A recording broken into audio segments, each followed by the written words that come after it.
现在，欢迎您来到高白手世界。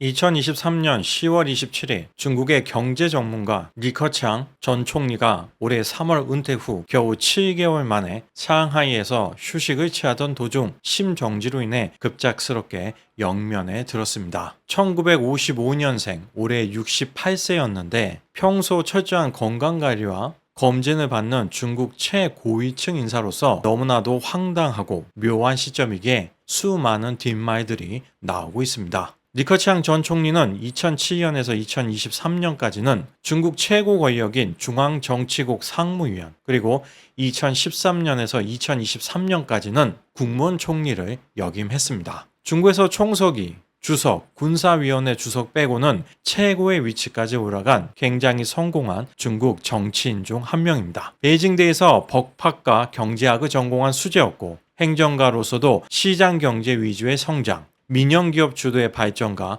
국영기업 개혁, 그리고 법과 제도의 준수를 강조했습니다. 중국의 경제 성장률 통계를 믿지 못하는 건 수많은 조작이 이루어지고 있다는 의심 때문이죠. 그래서 중국의 철도 물동량, 전력 소비량, 은행 신규 대출을 참고해서 경제의 동향을 예측한다는 리커창 총리의 아이디어, 일명 리커창 지수가 매우 주목을 받기도 했었습니다. 또한 순수 중국 국내파임에도 불구하고 어렸을 때부터 영어의 중요성을 깨닫고 공부해서 굉장히 유창한 영어를 할 수 있었던 것으로 알려져 있습니다. 중국 당국은 리커창 전 총리에 대한 추모 열기를 극도로 조심스럽게 바라보고 있지만 많은 인민들은 리커창 총리가 태어나 자란 집을 찾아가 안타까운 마음을 표현하고 있습니다. 리커창 전 총리의 자세한 이력과 시진핑 주석은 도대체 어떻게 이렇게 대단한 라이벌을 이기고 주석이 될 수 있었는지에 대해서는 다음 영상들을 통해서 좀 더 자세하게 다루도록 하겠습니다. 먼저 10월 27일 리커창 전 총리가 생을 떠나기 직전 며칠 동안 급박하게 돌아가고 있었던 미중 관계에 대해서 이야기하겠습니다. 10월 24일 시진핑 주석은 미국 뉴욕에서 열린 미중 관계 전국위원회 연례 만찬에 다음과 같은 축전을 보냈습니다. 미국과 중국은 두 개의 세계 대국, 미국이 올바른 공존의 길을 확립하느냐는 세계 평화 발전과 인류의 미래 운명이 걸린 문제, 중국은 상호 존중, 평화 공전, 상생 협력의 원칙에 따라 미국 측과 협력을 촉진하고 이견을 적절하게 통제하며 글로벌 도전에 대처하고 공동 번영, 양국 및 세계의 혜택을 제공하기를 원한다. 이날 만찬은 미중 관계를 증진시킨 공이 있다며 미국의 전 국무장관 해리 키신저에게 상을 수여했습니다. 해리 키신저는 1923년생으로 올해 벌써 100세이며 독일에서 태어난 후 나치를 피해 미국으로 이민을 갔습니다. 그가 활발하게 활동했던 1970년대 미국은 소련을 견제하기 위해 중국하고의 관계 증진에 나선 상태였고 중국 역시 소련과의 불화, 국제사회에서의 고립을 돌파하고자 서방과의 관계 개선이 절실했기 때문에 양국의 이해관계가 맞아떨어진 상황이었습니다. 해리 키신저는 그동안 지속적으로 중국의 국익이 곧 미국의 국익이라면서 유화적인 대중정책을 주장해 왔는데 이날 수상소감 역시 크게 다르지 않았습니다. 내 인생의 절반을 미중 관계를 위해 일했다. 양국 간의 평화 협력이 매우 중요하며 세계의 이익에도 포함한다. 50년 전 내가 믿었던 것처럼 우리는 어려움을 극복할 수 있는 길을 찾을 수 있다. 저는 해리 키신저를 보면서 매몰 비용의 오류가 생각났습니다. 본인이 생각했던 혹은 믿었던 것이 틀리다는 것을 깨달은 후에도 이미 많은 노력, 시간, 돈을 투입했기 때문에 포기하지 못하고 더 깊게 파고드는 거죠. 대표적으로 도박이 그렇습니다. 미국 뉴욕에 비밀 경찰서를 만들어 놓고 운영하고 스파이 풍선을 보내는 나라가 중국인데 너무 순진한 시선으로 중국을 바라보는 게 아닐까요?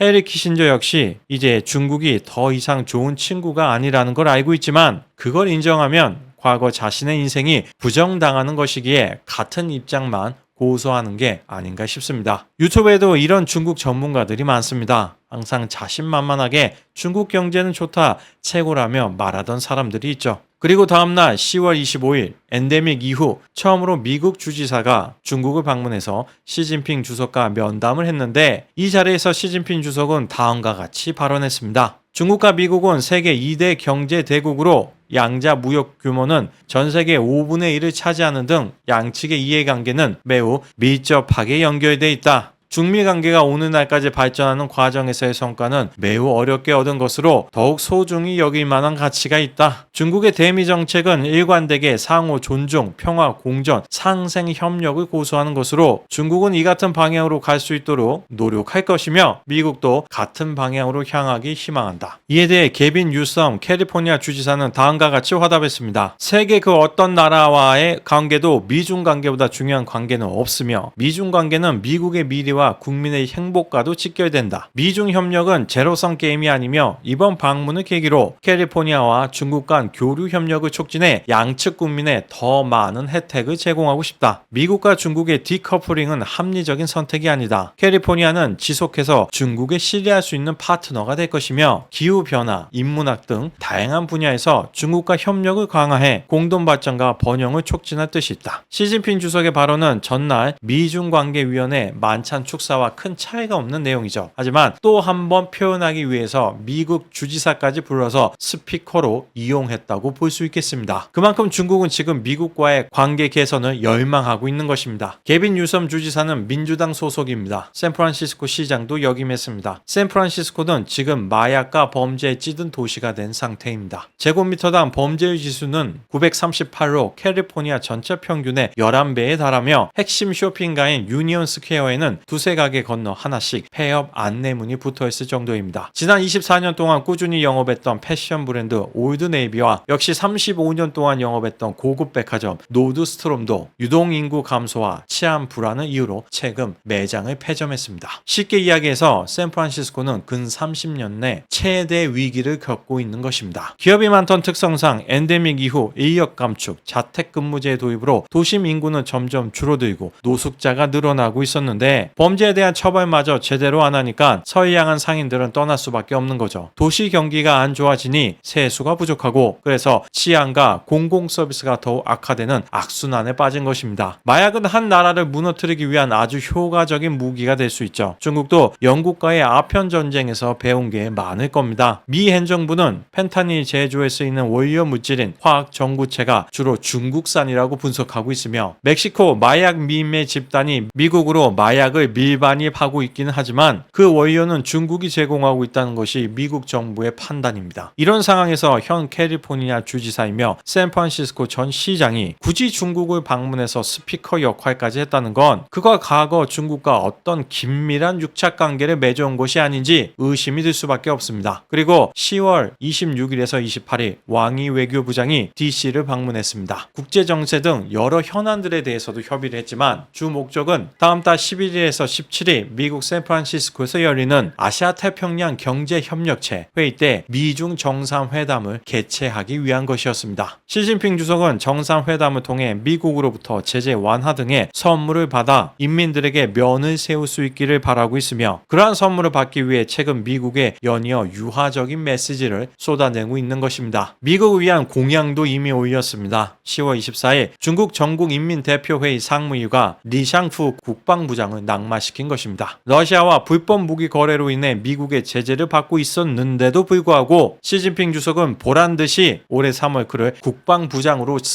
승진시켰었는데 이제는 미국과의 외교관계 회복을 막는 장애물이라 여겼는지 스스로 제거했습니다. 이제 미국 대선까지는 겨우 1년 조금 넘는 시간이 남았을 뿐인데 만약 공화당 후보가 당선된다면 대중 제재가 지금보다 훨씬 더 강화될 것은 어렵지 않게 추측할 수 있는 일입니다. 따라서 중국은 내년 안에 미국과의 관계를 개선하고 첨단 기술 분야의 제재를 풀어내기 위해 전력을 다할 것으로 보입니다. 북한도 이런 중국의 입장을 이해하는지 최근에는 미사일 도발도 안 하고 참 조용합니다. 중북 협력 2인 삼각 플레이는 아주 원활한 것 같습니다. 바이든 대통령도 이스라엘 하마스 등 각종 국제 현안에 있어 중국의 협조가 필요한 상황이라 관계 개선이 필요하지만 얼마 전 화웨이가 미국의 제재를 뚫고 7나노미터 공정에서 생산된 AP칩이 장착된 스마트폰을 공개함으로써 적극적으로 나서기 어려운 상황입니다. 마료는 중국을 압박하고 있다고 하지만 결과적으로 대중 압박이 충분하지도 또한 성공적이지도 못한 것으로 드러났기 때문입니다. 물론 요즘 아이폰 15 같은 최신 휴대폰의 AP는 3나노미터 공정에서 생산되기에 아직 기술차가 상당하긴 하지만 7나노 수준으로도 첨단 군사용 반도체 생산은 충분합니다. 따라서 중국 측과 어떤 선물을 교환하여 자신의 재선 동력으로 삼을 수 있을지 복잡한 셈에 들어간 것으로 보입니다. 즉 바이든이 필요한 건 내년 대통령 선거 승리에 도움이 될 만한 중국의 협조, 시진핑이 필요한 건 중국 경제를 살리기 위한 미국의 도움이 되겠습니다. 정치인들은 언제나 자신의 이익에 따라 움직입니다. 그래서 누구라도 자신에게 도움이 된다면 이용하려는 본성이 있지만 자유민주주의 국가의 국민들은 중국과의 협력에 대해 불안한 마음을 가질 수밖에 없습니다. 미국 국방부는 10월 19일 2023 중국 군사력 보고서를 발표했는데 중국이 예상보다 더 빠르게 핵 장거리 미사일을 증가시키고 있는 것으로 나타났습니다. 작년에도 중국은 지속적으로 핵 전력을 강화해 왔으며 2023년 5월 기준으로 예상을 뛰어넘는 500개 이상의 핵탄두를 보유하고 있는 것으로 예측되었습니다. 또한 2030년까지 1000개 이상의 작정용 핵탄두를 보유할 가능성이